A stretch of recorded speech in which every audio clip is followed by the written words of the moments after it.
इधर बानगी रह स्वर्गीय रामदेव गुरु जी का भाव बड़ा प्यारा लिखन पीड़न के प्रति बहादुरन के प्रति कभी नहीं कहा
की रवानी है। अब यही जब से हमारे बुढ़ा की कहानी शुरुआत हो गई, मेरी कोशिश होगी, हमारे भगवान लोग बैठे हैं दाता स्वर्गीय बल्लू गुरु जी बड़ा छुआए के जो हरि का है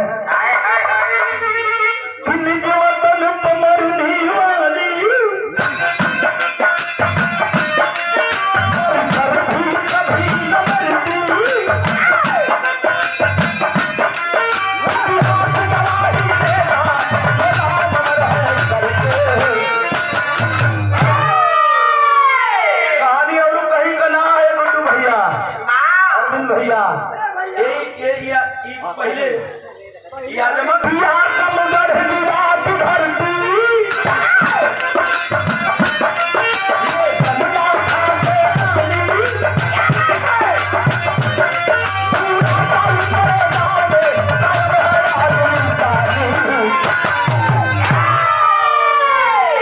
स्वर्गीय रामदेव गुरु जी कैसे जो हरि का है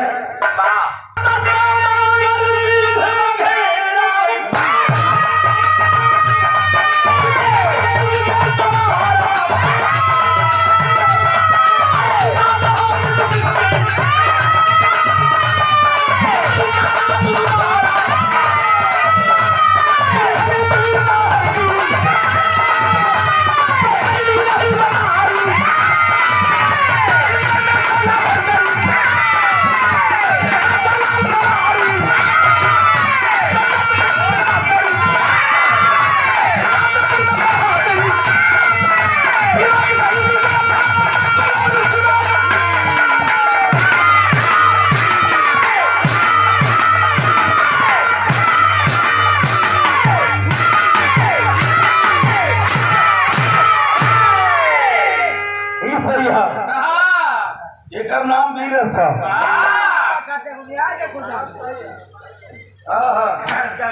गरीबी रहल किसानी करके महाजन परिवार के मुखिया अपना दुल्हन बेली देवी के लेके माई बाबू बचपन में मर गए हो।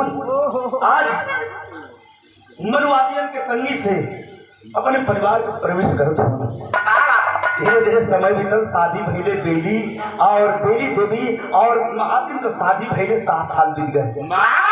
गौर करिए पंचपरमेश्वर बैठल है, अगर शादी भइले 2 जोड़ा का 2-4 साल बीत जाला तो लोग यह कहाला कि दोनों का शादी भइले 4 साल बीत गए, दोनों फर्क का हो कोनो रिजल्ट सामने ना, कोई रिजल्ट सामने नहीं आया। आखिरकार पास पड़ोस के लोग दौड़ दयाल सब लोग ताना मारे लगे कि 5 ही ने आई है, लगा था कि महाजन का वंश न चली।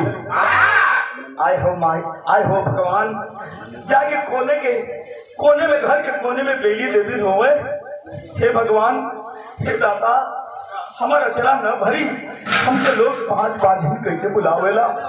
हाय हाय। अच्छा तो सच्चे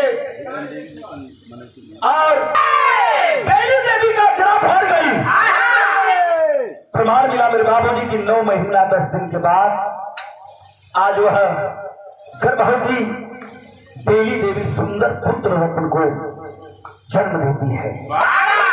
जब जन्म दे लिया पास पड़ोस के लोग झूठ के सोहर गावता मंगलचार होता कि अरे भगवान अरे दाता हे विधाता हे दुनिया के मालिक आज पत्थर पर डूब जाम गई गरीब के घर में अंगना वही अंगना में लोग कोई कच्चा के घर के अंगना में लोग लेके वही बछवा के लोग सोहर गावता मंगलचार गावता मिठाई बटता।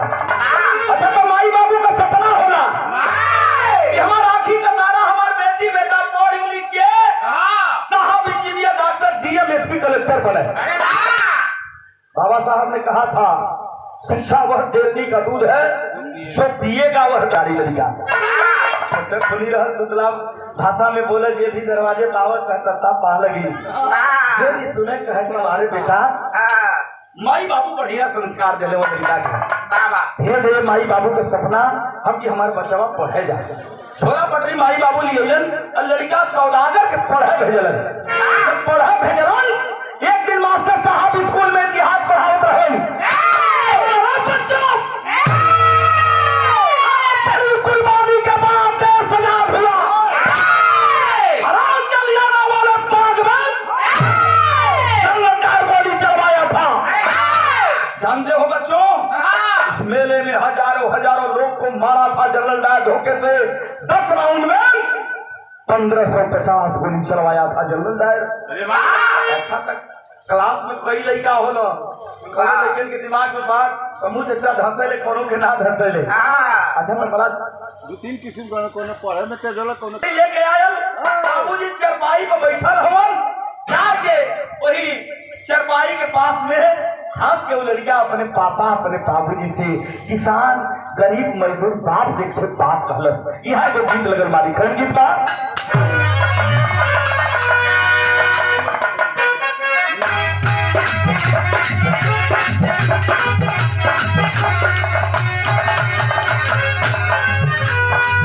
देखा ये गीत में कितना मजा है। थोड़े दुलही पछला से लौट के नैहरा में गई लिया कुछ सखी चले हर कुछ बतानी चाहो दे तू बढ़िया से नूर गुजरी कटे लू नैहर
बाबू जी कहा तुम किसान बाबू उससे खड़ा हो गया ये बचवा आज बड़ा खुश हुआ कहा कौन खुशी कब हुआ तब अपने बाबू जी से बड़ी ऊंची बात बोले लड़का कहा बोले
वह गरीब इंसान महापुर चर्चा के हाथ से आंसू छलक खुशी का आंसू कि हमारे बचवा का सोच हमसे बड़ी सोच हमारे लाल का है।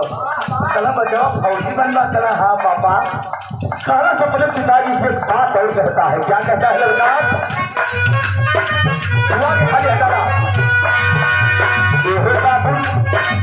बाबू करेगा घर की माई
समय व्यतीत हुई है। कक्षा 10 पास हुआ है फर्स्ट क्लास से। फर्स्ट क्लास से पास हुआ है और हट्टा कट्टा नौजवान, छह फिट्टा जवान जाए के 4 बजे भोर में उठे तो 5 किलोमीटर दौड़ लगावत, जन बैठक मारे और आवत तो फिर अखाड़ा पर माटी पोत के पहलवानों से लड़े भी। दिखाई जरूर है, एक नाम देशभक्ति है, सच्ची देशभक्ति है। लड़का कक्षा 10 पास किलस लड़त था, दौड़त था। प्रमाण मिला मेरे बाबूजी की कई भर्तियों में वो लड़का गया, लेकिन सफलता को नहीं पाया। कभी कभी मेहनत न मन लगा था पढ़े में न दौड़े में। 4-5 दिन बीतल है। गरीब किसान महातिन गईलन कलन बचवा कौनो हमारे सेवा में, कौनो हमारे संस्कार में कमी हो गई लाल। ये गरीब बाप के तू सतावत हुआ क्या बात है? हाथ जोड़ करके वो लड़का कहा पापा सार गरीबी हमके देखना जाते हो। हम कई साल बनारस चल के कमाई तो गरीबी में आपन तुहार हाथ बटाई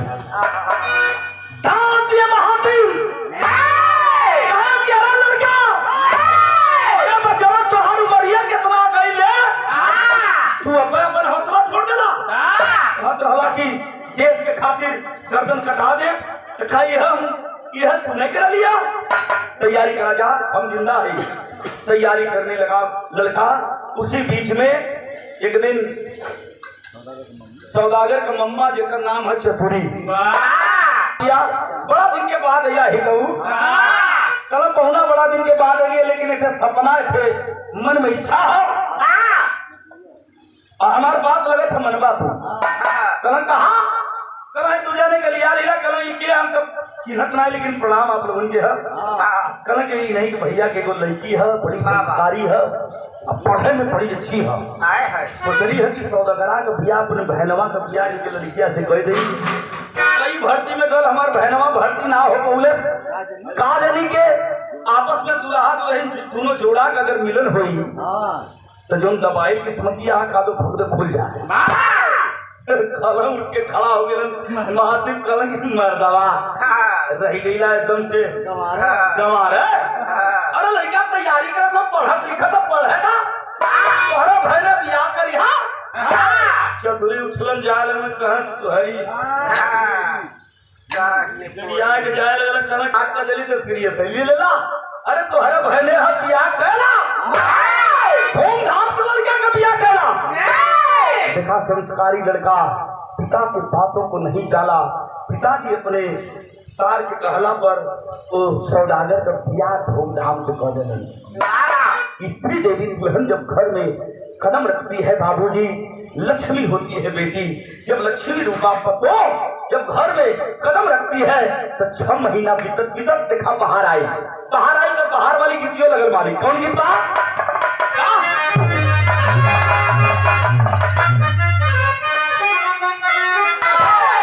गोरिया मुश्किल तेरी गली में, अरे तेरी गली में, अब तेरी गली में मजा करो तेरी गली में। स्वर्गीय रामदेव गुरु जी का मुकाबला स्वर्गीय बुल्लू गुरु जी का मुकाबला रहा शंभू चचा। कर यहीं पर हाथ धर के बुल्लू दादा उठा कर कहे काई काशी बगलिया में उनकर भैया काशी ने कहा चाप दो का नीचवा से कहा काशी चचा की तब कहे बुल्लू गुरु जी छुआ के कहे तुम कहा ध्यान तो आ रहा तुम निकला कौन हो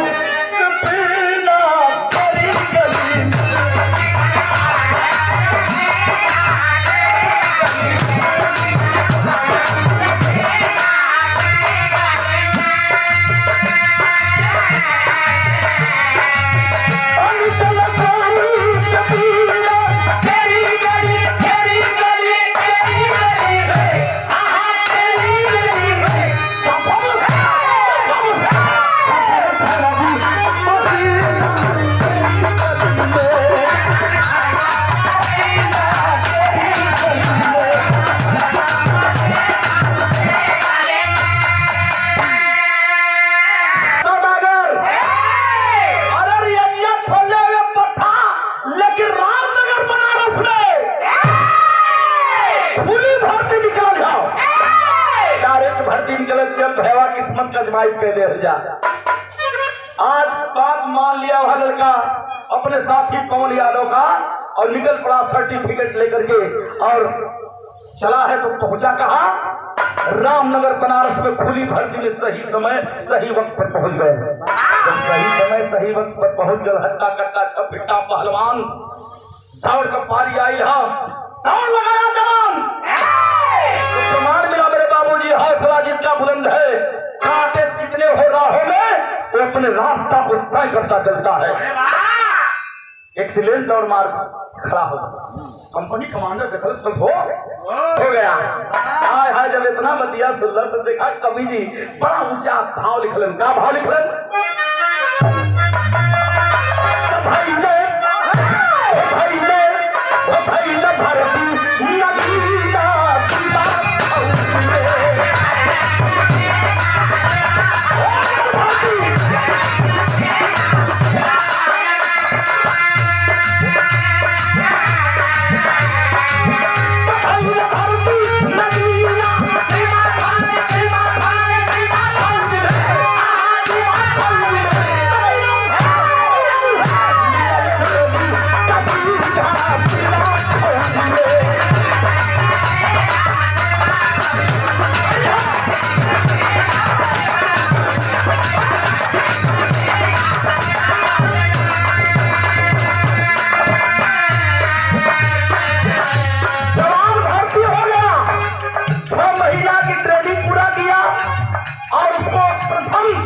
उसकी ड्यूटी लगी कहा चाइना बॉर्डर पर। जब चाइना बॉर्डर पर ड्यूटी लगल 10 घंटा जवान अपने देश का अपने भारत माई की रक्षा करे। जब छुट्टी जाए तो 3 घंटा 4 घंटा पढ़े शंभू चचा और 2-2.5 घंटा 3 घंटा सोए। याद रह बाबूजी का बतिया कि बड़ी कुर्बानी के बाद देश आजाद हुआ। बाबा साहब ने कहा था शिक्षित बनो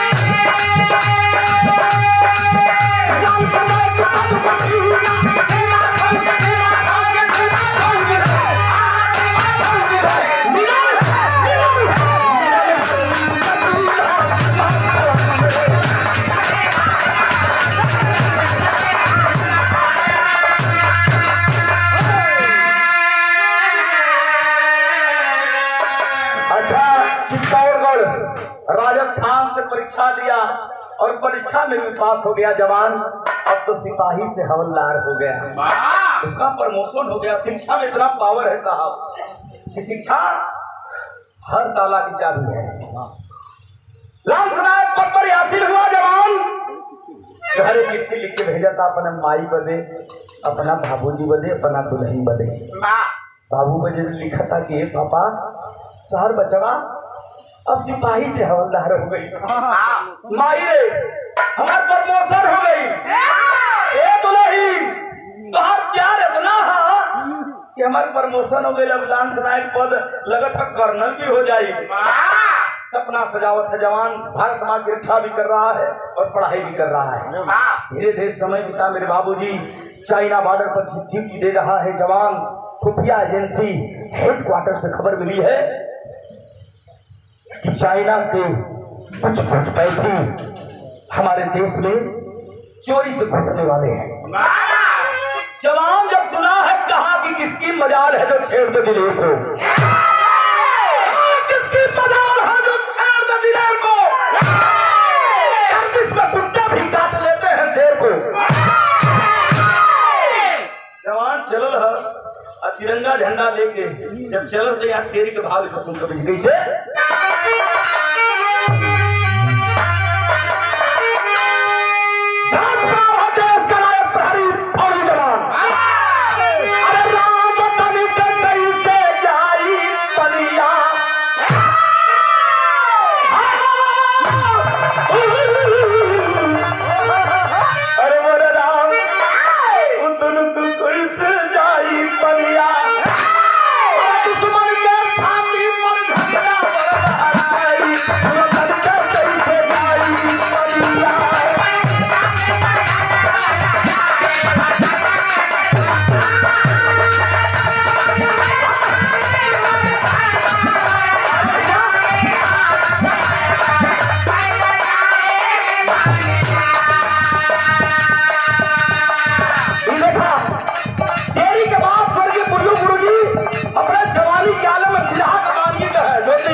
दुनिया हो गई।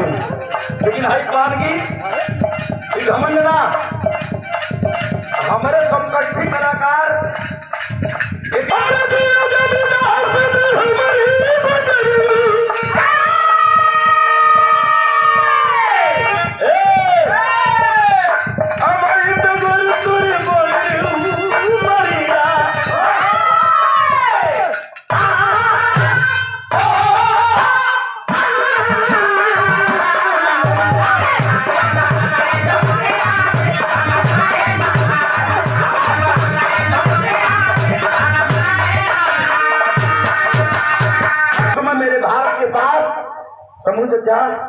राइफल रहल मेरे सीमा के अंदर घुसेगा, गोली खा लेंगे, लेकिन तिरंगे झंडे के साथ गद्दारी नहीं करेंगे। 10 जवानों की टोली बनाया, 100 मीटर पर जवानों की ड्यूटी लगाया। कहा कि मैं देखता हूँ कौन साला मेरे सीमा सरहद में कटबंधा काट करके घुसने वाला है। ये खलस जवान, अरे बाप रे बाप, दोनों ओर से लड़ाई अब लड़ गई। लक्ष्य भी है, दोनों ओर से गोली चले लगल। जब गोली चले लगल तो देखा दो वो साथी दुश्मन के गोली से मार दिए। आप बुला हो गया जवान, बुला हो गया सौदागर फौजी जवान। यहाँ सूरज के भाव में छोड़ कैसे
आशीर्वाद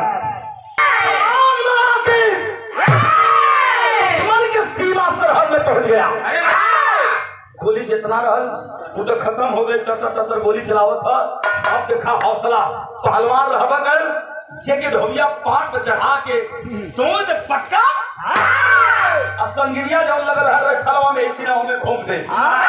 प्रमाण मिला मेरे बाबूजी हौसला बुलंदी पर था उस जननायक का, उस फौजी जवान का। एक एक करके 11 चीनियों को अकेले मार दिया।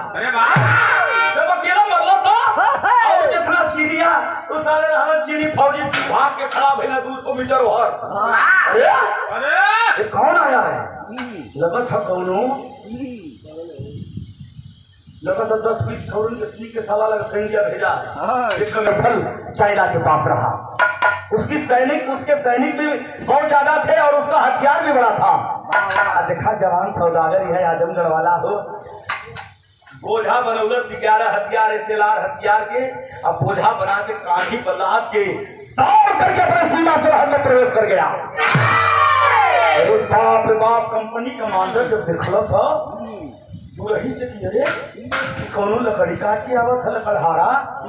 नजदीक जाके देखल धुरियार है जवान, कहलस की सौदागर अरे भैया तू जिंदा है? हाँ हंस पड़ा जवान, कहा हाँ भैया मैं जिंदा हूँ और 11 दुश्मनों को मार करके उसका हथियार भी छीन के लाया हूँ। कंपनी कमांडर गले से लगा, कहा वाह शेर, तेरी बहादुरी को मैं सलूट करता हूँ, हाँ मेरे गले से लग जा। ए भैया की बतिया, उस समय 1962 में इस देश के प्रधानमंत्री हुआ करते थे पंडित जवाहरलाल नेहरू।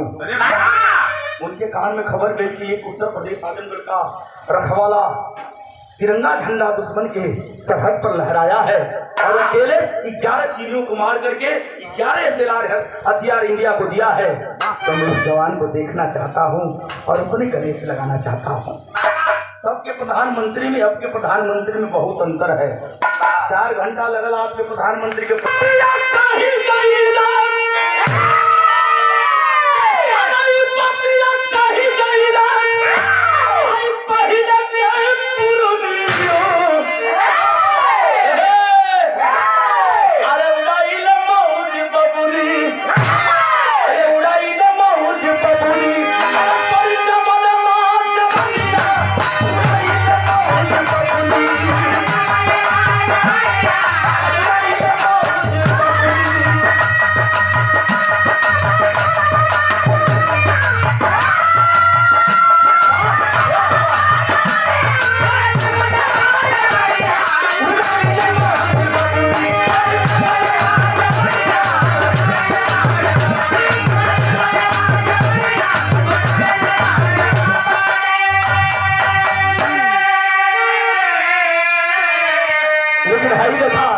प्रधानमंत्री पंडित जवाहरलाल नेहरू अइलन है।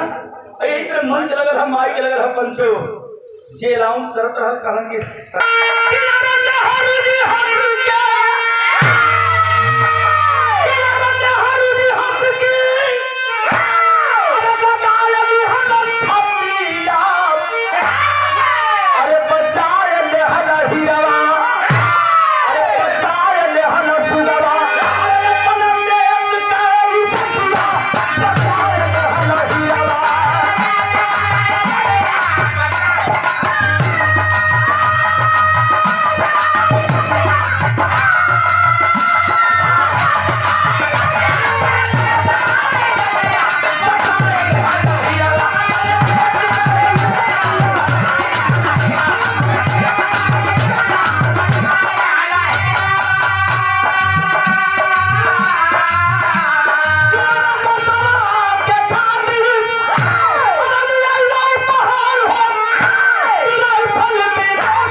सम्मान पाके कौन फौजी गदगद ना हुई, कौन देश का आदमी गदगद ना हुई।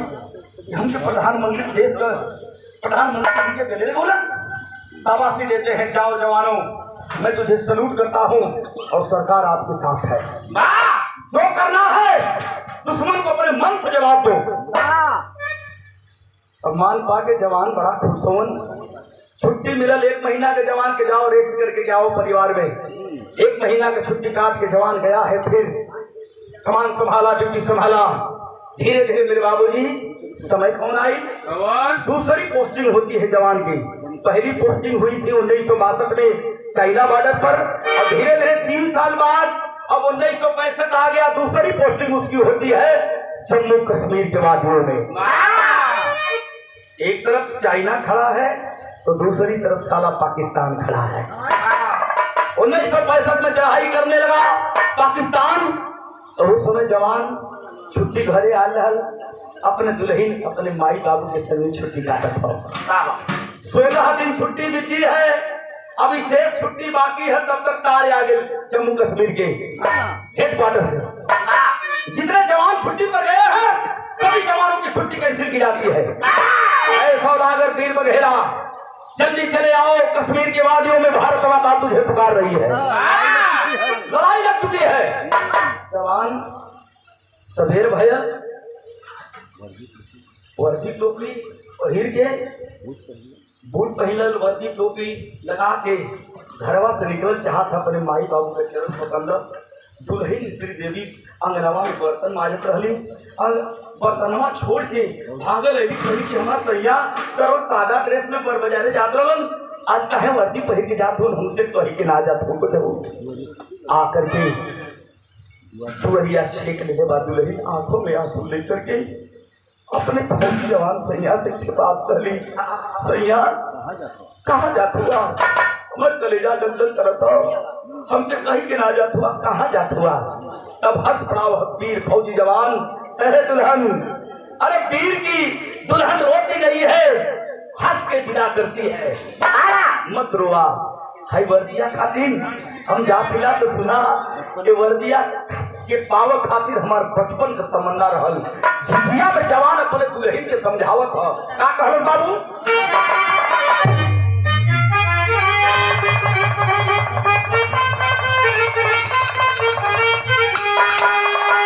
मत रोका हमारा, का कहलन जवान, कि रहल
भैया 1962 में गिला रुकली तो ना रुकला, हम अपने दिल का बात अपने दिलों में दबा ले ली। यह बात जात हुआ, हमर बतिया सुन के जा। दुल्हन एक बात कहती है, अपने दिल की बात कहती है, कौन पत्नी रोक सकती है बाबू, जेकर पथरे का करजा हुई हो कि मंगिया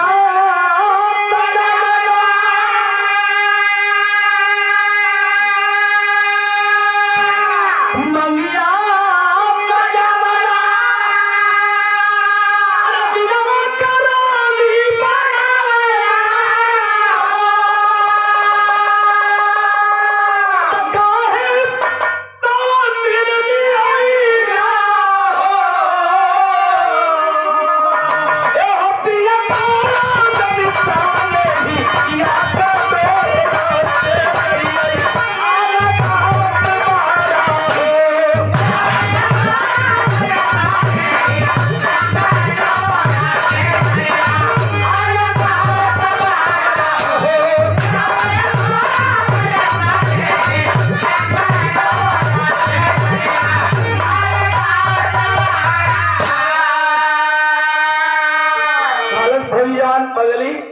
हम जाते ला फिर विजय श्री का सेहरा पांच करके फिर लौट के आई। माई बाबू तो पैर पकड़ा जवान, माई बाबू आशीर्वाद दे जा बचवा, विजय हो गई यहाँ। बहन पैर को पकड़ती है कहीं जात रैया, जल्दी लौट के यहाँ। जवान गया पाना सिंह चौकी पर, जवान की ड्यूटी लगी है। और जब ड्यूटी लगल यहाँ यह लड़ाई लगल है बाबूजी, तो यहाँ भाव लिखल कभी जी पहपट में का लिखलन,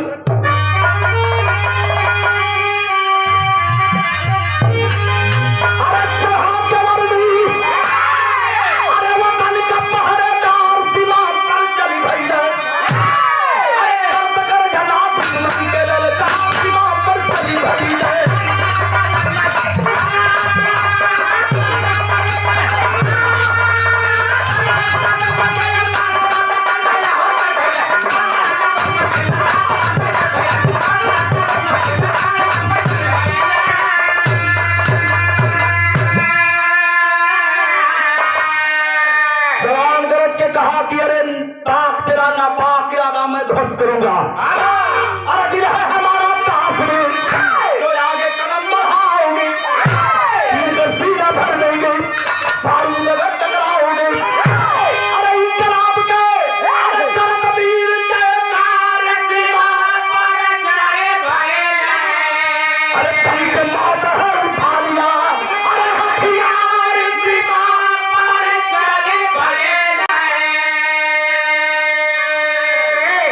हथियार। कहा कि चल मेरे वतन के रखवाले सिपाही, वाह वाह वाह। अब देखना है जोर कितना बाजू कातिल में है, सरफरोशी की तमन्ना अब हमारे दिल में है। चला है जवान हमरे गाजी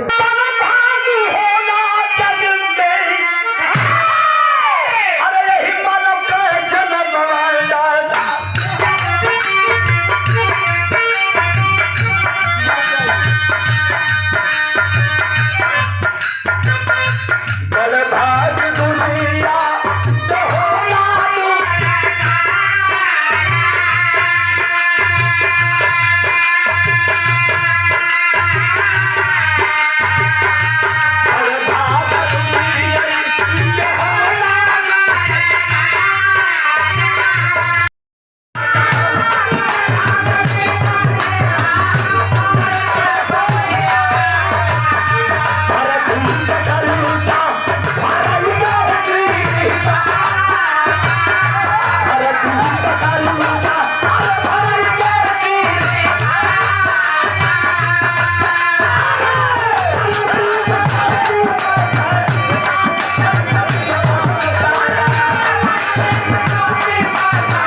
के माई बाबू के